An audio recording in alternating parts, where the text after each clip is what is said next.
Good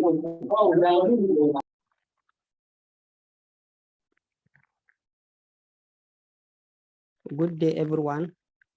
I'm Dr. Lamid Yusuf Muhammad, a registrar from Anesthesia Department, Federal Teaching Hospital, Gombe.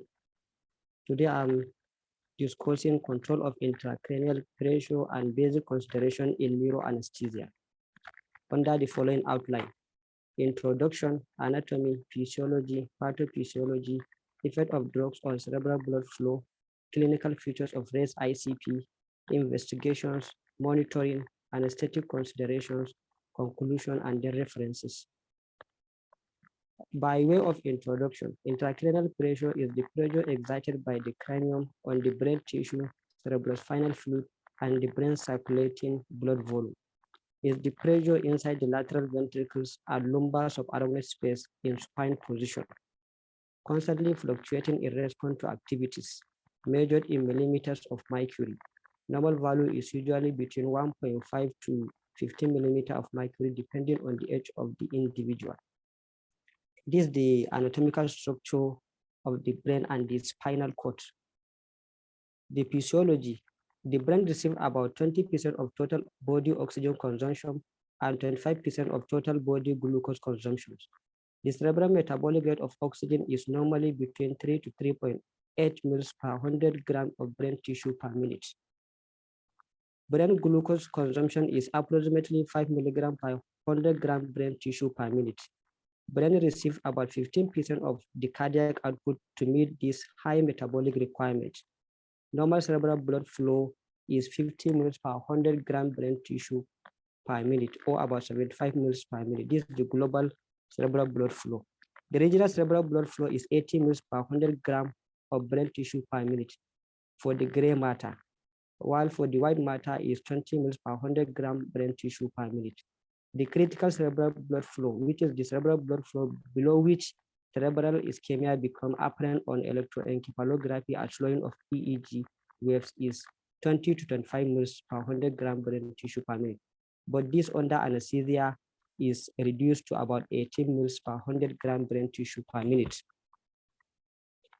When the cerebral blood flow is between 15 to 20 mils per 100 gram per minute, it causes a flat isoelectric on EEG, and when it is less than 10 mils per 100 gram per minute, it causes irreversible brain injury. Control of cerebral blood flow. Cerebral perfusion pressure is the difference between mean arterial blood pressure and the sum of central venous pressure and intracranial pressure, and usually is between 70 to 90 mils per millimeter of mercury.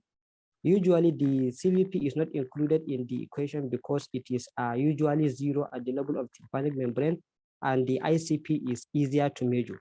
So CPP is usually depend on the mean arterial blood pressure. When it is less than 50 millimeter of mercury, slowing of EEG occur, and this is the critical CPP. When it is between 25 to 40 millimeter of mercury, flat isoelectric occur on EEG. And when it is less than 25 millimeter of mercury, irreversible brain injury occurs. Cerebral autoregulation is a physiological process which refers to the capacity of the cerebral circulation to adjust its resistance to maintain a constant cerebral blood flow regardless of changing systemic blood pressure, or CPP. And it occurs between MAP of 50 to 150 millimeter of mercury. Beyond this limit, that's less than 50 or greater than 150 millimeter of mercury, cerebral blood flow becomes pressure dependent. That's cerebral blood flow changes with change in blood pressure. This is a picture showing the cerebral autoregulation curve. So autoregulation is believed to occur via a myogenic mechanism, where increase in MAP causes increase in transmural vessel tension, which causes depolarization of the vascular smooth muscle and constriction of the precapillary resistant vessel, thereby decreasing blood flow and maintaining the cerebral blood flow.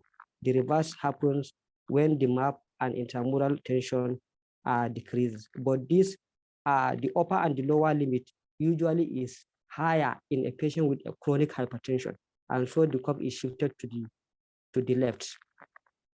So above 150, the cerebral vessels are maximally constricted, but the cerebral blood flow increases. This because the cerebral flow is pressure dependent, and this causes over distension of the brain tissue, causing cerebral edema. While if the pressure is less than 50 millimeter of mercury, the cerebral blood vessels are maximally dilated, but cerebral blood flow decreases because it is pressure dependent. This results in cerebral ischemia. The arterial carbon dioxide tension is usually directly proportional to the cerebral blood flow between 20 to 80 millimeter of mercury, and cerebral blood flow changes by 1 to 2 mils per 100 gram brain tissue per minute per 1 millimeter mercury change in arterial partial pressure of carbon dioxide. Hyperventilation reduces arterial partial pressure of carbon dioxide and causes vasoconstriction of the cerebral vessels, and therefore reduces cerebral blood flow and intracranial pressure. Hypercapnia and the resulting vasodilatation and increase in ICP must also be avoided. Arterial partial pressure of carbon dioxide is therefore best maintained at low normal level to prevent rise ICP. That's between 35 to 40 millimeter of mercury.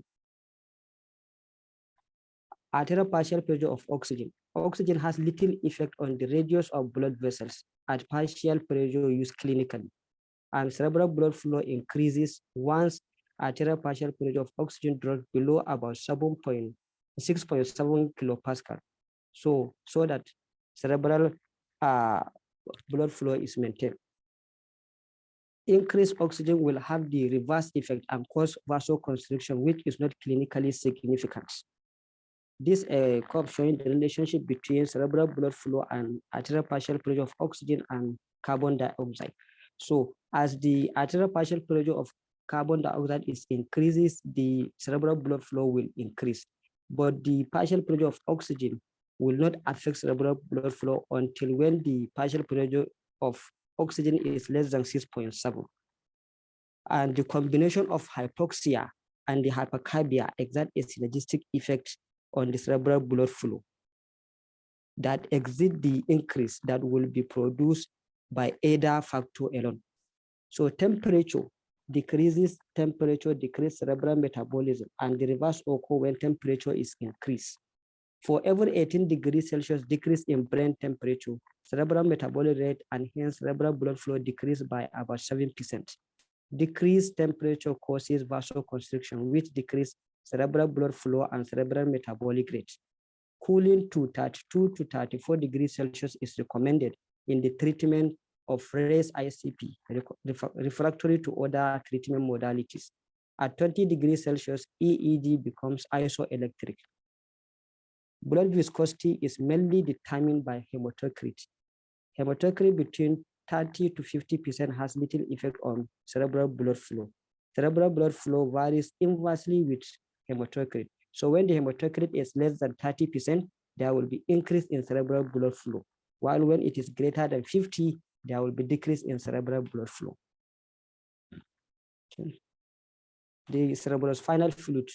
The CSF is produced mainly by the choroid plexus of the ventricles and ependymal cells at the rate of 0.3 to 0.4 mils per minute, and it drains by the arachnoid villi and arachnoid granulation into the dural venous sinuses.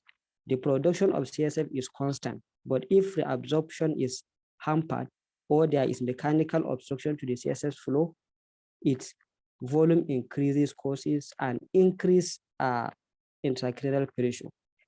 Some of the function of the CSF is mechanical protection by buoyancy because of its low specific gravity of 1.007. So it will decrease the weight of the brain from 1.4 kilogram to about 45 grams, thereby protecting the brain from trauma.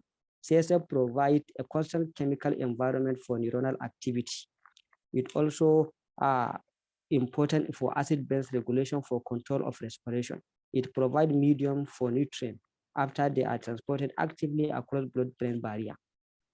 This pathway showing how the CSF is being circulated after being produced from the lateral ventricle. It will pass to the third ventricle via foramen Monro, then to the fourth ventricle via the aqueduct of Sylvius, and then to the subarachnoid space via 3 foramina, the middle foramen of Magenta and 2 lateral foramina of Luschka. This is also a picture showing how the CSF is being circulated.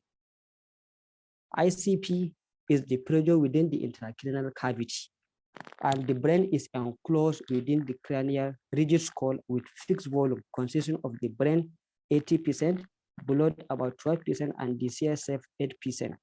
Based on Monroe-Kelly doctrine, which said that in an interskull, the volume of the brain, blood, and the CSF is constant. So an increase in one component will cause a decrease in one or both of the other components. Otherwise, ICP will be elevated. Normal ICP is less than 15 millimeter of mercury in adults, 3 to 7 millimeter of mercury in children, and 1.5 to 6 millimeter of mercury in term infants. Elevated ICP may be caused by a variety of pathophysiological mechanisms. The most common contributing factor to increase ICP is cerebral edema. And the mechanism that results to cerebral edema in the brain is generally classified into three major forms. One is the cytotoxic edema, which usually occurs within 1 to 2 minutes of injury, and it as a result of influx of iron into the brain cells with failure of brain cells to extrude sodium ion. And this causes uptake of water from the extracellular fluid into the brain, thereby causing edema. Vasogenic edema usually occur within 2 to 5 days of injury, and it is the most common form of edema. It occurs due to disruption of the blood-brain barrier, resulting in leakage of intravascular plasma protein into the brain, causing edema. While interstitial edema occurs due to entry of CSF into the brain interstitium, as in the case of obstructive hydrocephalus. Another factor is increased cerebral blood volume because of either increased arterial inflow or decreased venous efflux can lead to increased ICP. And when there is inadequate CSF absorption due to diminished absorption at the arachnoid villi or due to mechanical obstruction from obstructive hydrocephalus. Another one is mass effect from tumors, hematomas, or abscesses can elevate ICP by direct space occupying effect. And the consequent raise in ICP opposes cerebral perfusion pressure and limits cerebral oxygen delivery. Neuronal cells utilize glucose as a primary and only energy source, even during starvation, where ketone bodies are available for the rest of the body. Both hypoglycemia and hyperglycemia are harmful to the brain. And hyperglycemia usually provides substrate for anaerobic metabolism. This will increase lactate production, which may lead to cerebral acidosis and ischemia. And also it will provide a subset like inflammatory cell peroxide, which may also worsen the hypoxia and ischemia. The brain depends on continuous supply of oxygen and glucose, with irreversible injury potentially occurring after only about 4 to 5 minutes of ischemic injury. This graphical illustration of the intracranial compliance. So when there is initially, when there is increase in intracranial volume, the pressure will not increase because of some compensatory mechanism. One is as a result of movement of CSF into the subarachnoid space, or decreased production of CSF, or as a result of increased absorption of CSF, or decreased cerebral blood volume, especially the venous blood. So these are stage one.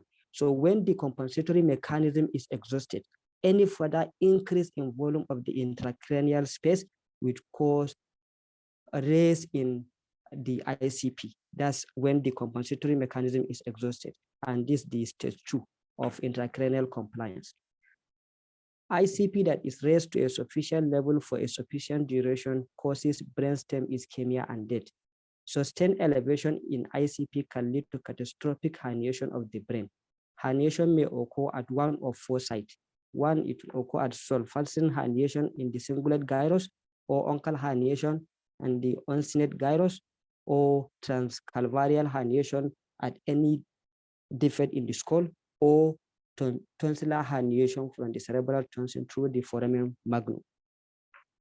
This is a picture showing the common site of brain herniation. Effect of drugs on cerebral blood flow. Inhalational agent, nitrous oxide. Its use is usually controversial because it causes cerebral vasodilatation and it increases the cerebral blood flow, cerebral metabolic rate, and also because of its effect on when avoided when intracranial spaces exist. All volatile anesthetic agents increase cerebral blood flow.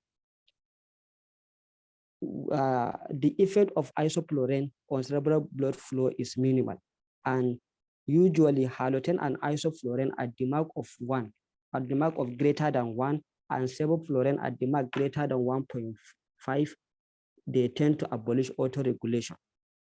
Intravenous anesthetic agent most causes decreased cerebral blood flow and decreased cerebral metabolic rate of oxygen except ketamine. Lidocaine decreased cerebral blood flow and cerebral metabolic rate of oxygen.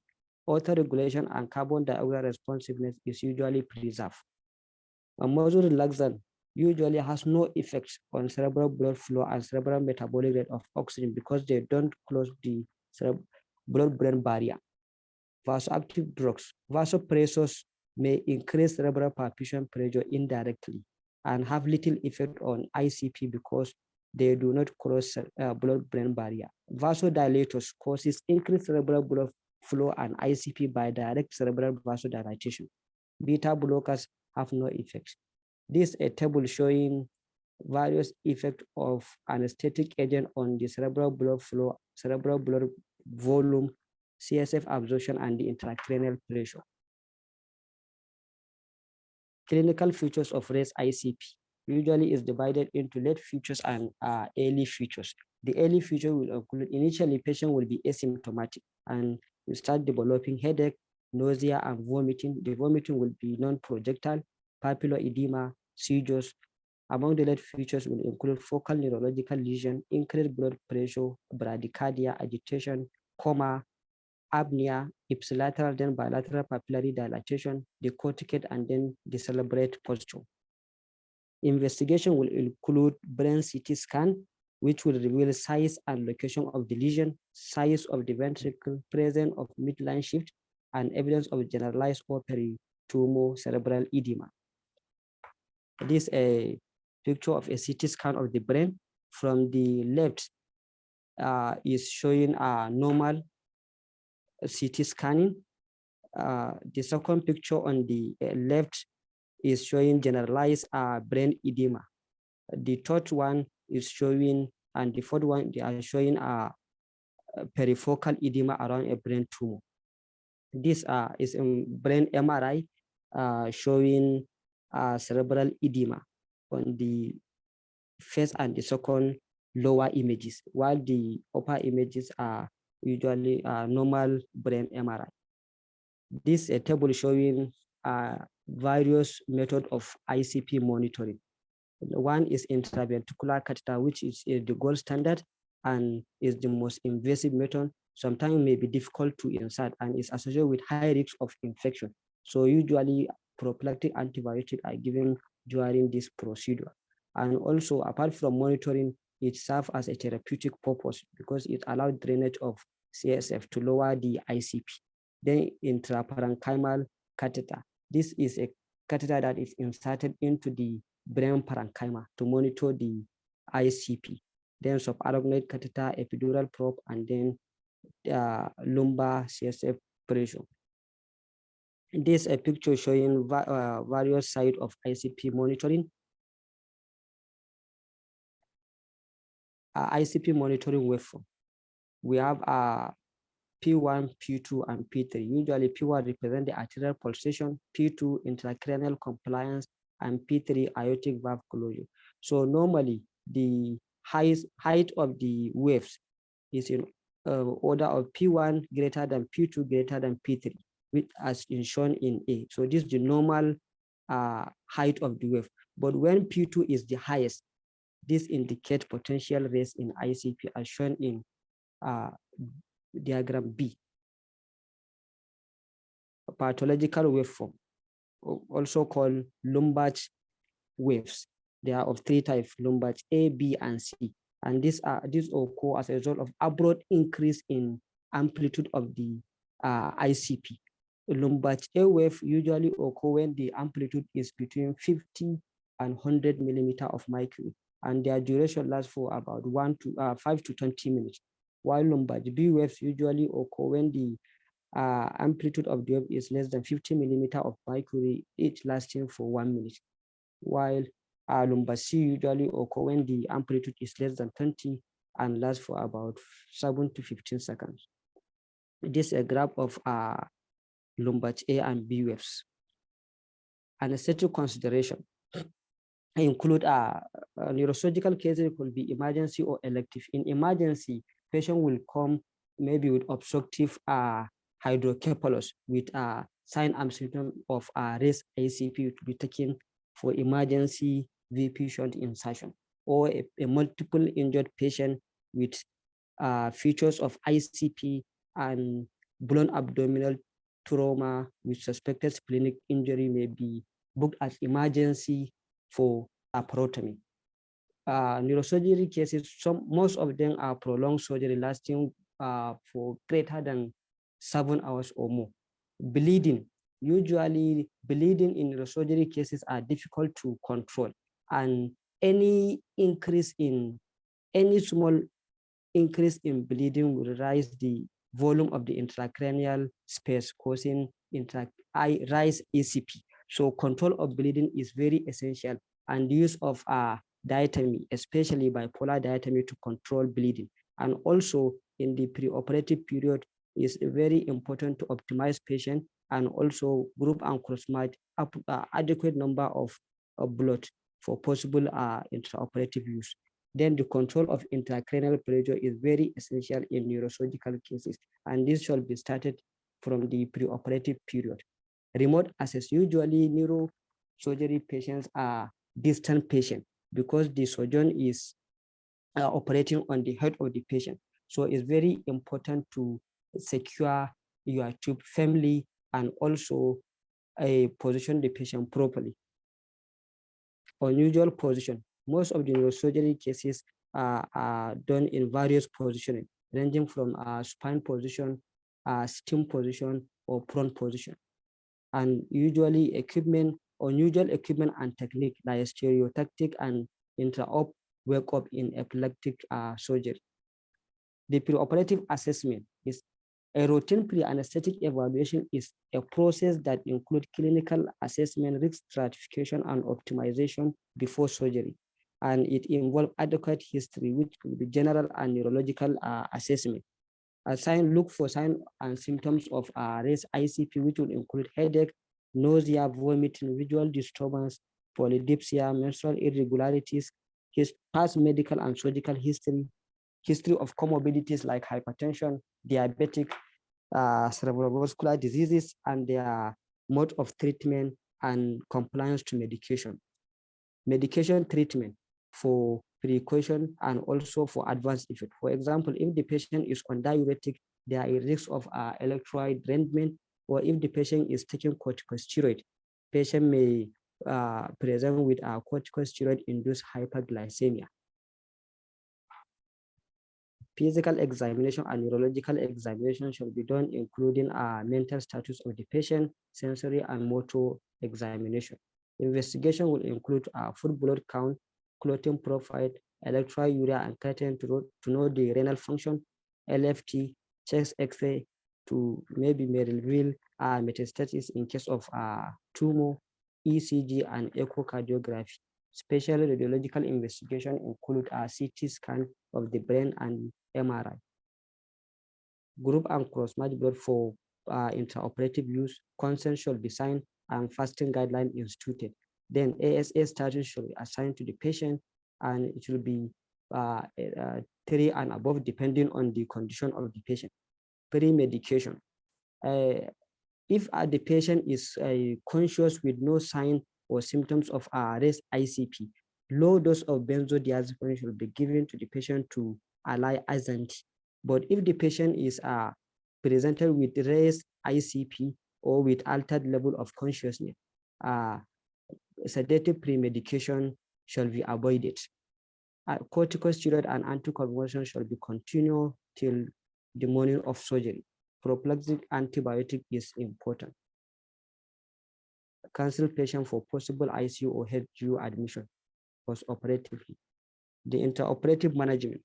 Ideal induction agent for neurosurgery. It should decrease the cerebral metabolic rate of oxygen, maintain adequate balance between cerebral blood flow and in tissue metabolic requirement, maintain cerebral perfusion pressure and cerebral blood flow, maintain cerebral autoregulation and vascular activity to carbon dioxide, have anticonvulsant action, have a short and easily reversible action. Then reassess the patient neurological status before induction of anesthesia. Confirm availability of ICU or HDU. Establish a venous assay with large bore cannula and central line. Monitors include ECG, which may reveal dysarrhythmias, non-invasive blood pressure for monitoring and detection of hypertension, pulse oximeter to monitor the saturation. It may reveal hypoxemia, and capnography to monitor the end-tidal carbon dioxide, which will help in the monitoring of the arterial partial pressure of carbon dioxide. These are standard monitors, usually in minor cases. But in addition to these standard monitors, urine output shall be monitored to guide fluid resuscitation. Temperature shall be monitored, especially if permissive hypothermia is instituted. Neuromuscular blockage shall be monitored using nerve stimulator. Invasive blood pressure monitoring, serial ABG, and central venous pressure shall be monitored in major cases. Induction.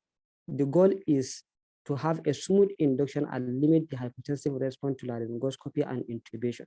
This prevents secondary insult to the brain, prevent raise in ICP, secure the tube firmly, and position the patient properly.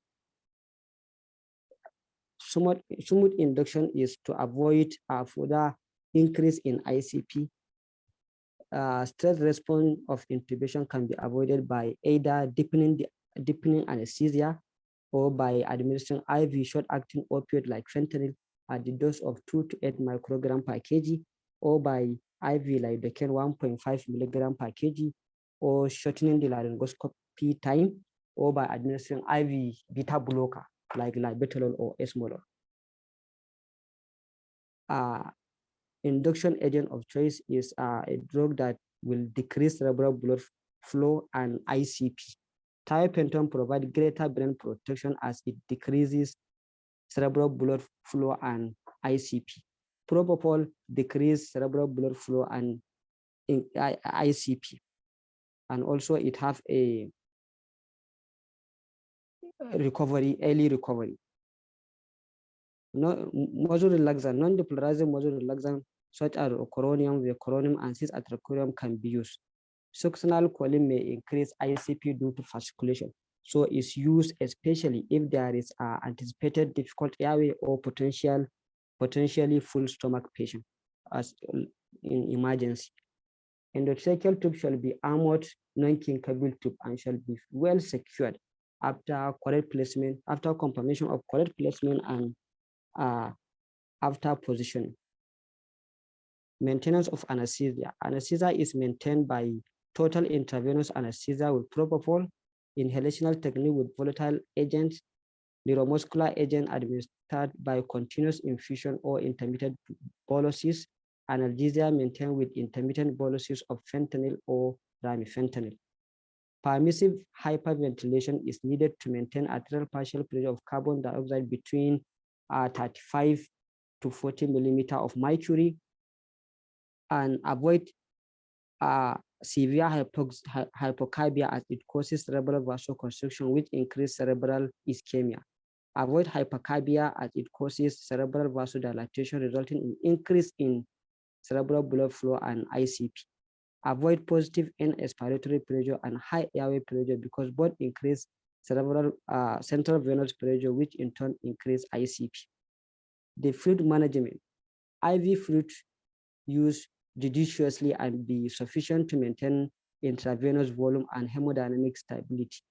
Usually half or 1/3 of the daily maintenance is used. Dextrose containing solution shall be avoided or less indicated. 0.9% saline is the preferred crystalloid of choice. Permissive hypothermia of 33 to 35 degrees Celsius decreases cerebral metabolic rate of oxygen and may increase the period of ischemia tolerated intraoperatively. Normothermia shall be achieved before patient awakens to avoid shivering, which markedly increases oxygen demand. Thromboembolic prophylaxis because of prolonged duration of the surgery, neurological patients are at risk of DVT and pulmonary embolism. Heparin shall not be used because of risk of bleeding in confined space. So graduated compression stocking and intermittent pneumatic stocking are used. Post-operative management. Emergence. The patient shall not be allowed to cough through the ETT. Systemic hypertension is common and may contribute to development of hematoma, and extubation shall be smooth and impeccable. So after application of head dressing and full access to the patient is regained, then the patient airway is functioned while the patient is deeply sedated. And this is aided by administering IV lidocaine 1.5 milligram per kg or by administering small dose of propofol 20 to 30 milligram or thiopental 25 to 30 milligram is administered. Then the airway is functioned when the patient is deeply sedated. So, and if the GSS of the patient preoperatively is less than 6, or there are intraoperative events like the long duration of surgery or hemodynamic instability or evidence of raised ICP, then the patient will not be extubated, will be paralyzed, mechanically ventilated, and deeply sedated and transferred to ICU for postoperative monitoring. But if the condition of the patient is stable intraoperatively, then the patient will be extubated smoothly and to avoid coughing and straining and working on the ETT. Postoperative monitoring, regular neurological observation. Any neurological deterioration should raise suspicion of intracranial bleeding or edema. Hemodynamics shall be closely monitored to maintain adequate CPP. Urine output shall be monitored.